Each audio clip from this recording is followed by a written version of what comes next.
Dozens of bricks of cocaine were on display at this Peel Police media conference this morning.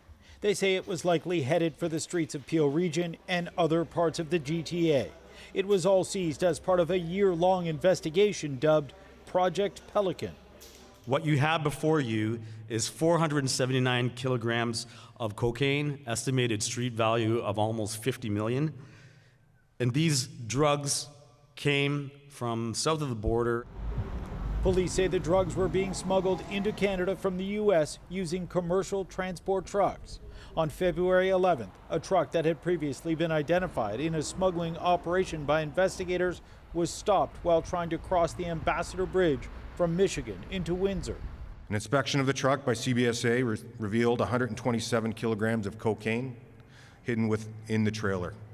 The driver was arrested for importation of a controlled substance by CBC border agents. On May 24th, another truck suspected of being part of a smuggling operation was stopped, this time at the Blue Water Bridge, attempting to cross into Point Edward, Ontario. An inspection of the truck by CBC revealed 50 kilograms of cocaine hidden within the trailer. The driver was arrested by border agents with the CBC with assistance provided by the RCMP. Investigators also tracked several other shipments of cocaine that had already made their way across the border. Throughout the course of the investigation, several other large seizures were made by Peel Police in and around the GTA that had ties to commercial trucking. 9 people have been arrested as part of Project Pelican and are facing a total of 35 charges related to drugs and firearms. Police say this could just be the tip of the iceberg, as they are seeing more and more of this type of smuggling. This is connected to a trend that we're seeing in community and public safety.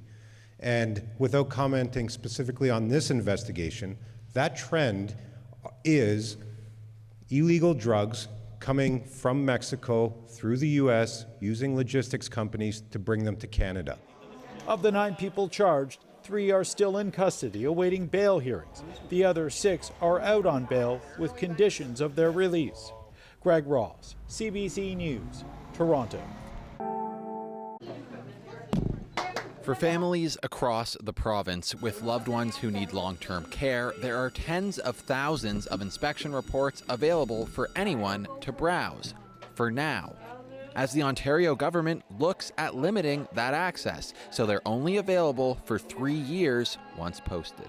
It's very clear here that it's to shield the bad reputations of repeated bad actors in long-term care from having their records of non-compliance being made visible. Right now, people can see inspection reports dating back more than a decade.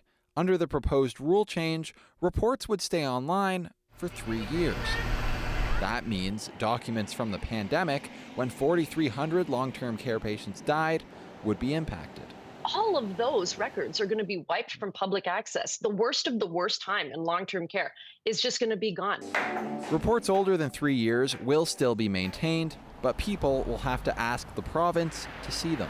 Well, in fact, it actually standardizes across all ministries as they put their reports up. Now the long-term care reports will be consistent with the other reports that happen across government. The health minister referring to other inspection-based sectors, like childcare, who leave reports up for 3 years. If there's ever a false equivalency, it's that one. First of all, long-term care residents live in long-term care homes. This is their home. Children do not live in child care facilities.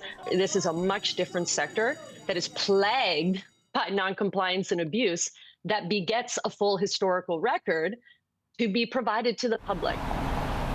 The opposition at Queen's Park saying it's not fair to families.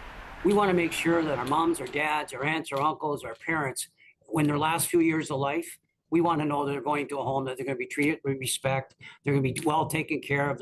The ministry behind the move saying, quote, by setting a 3-year publication period for reports, the government is ensuring the public has access to relevant and accurate information that reflects each long-term care home's current performance. The change isn't final just yet. The public has the chance to share their thoughts on the proposal on the Regulatory Registry website until July 4th. Lane Harrison, CBC News, Toronto.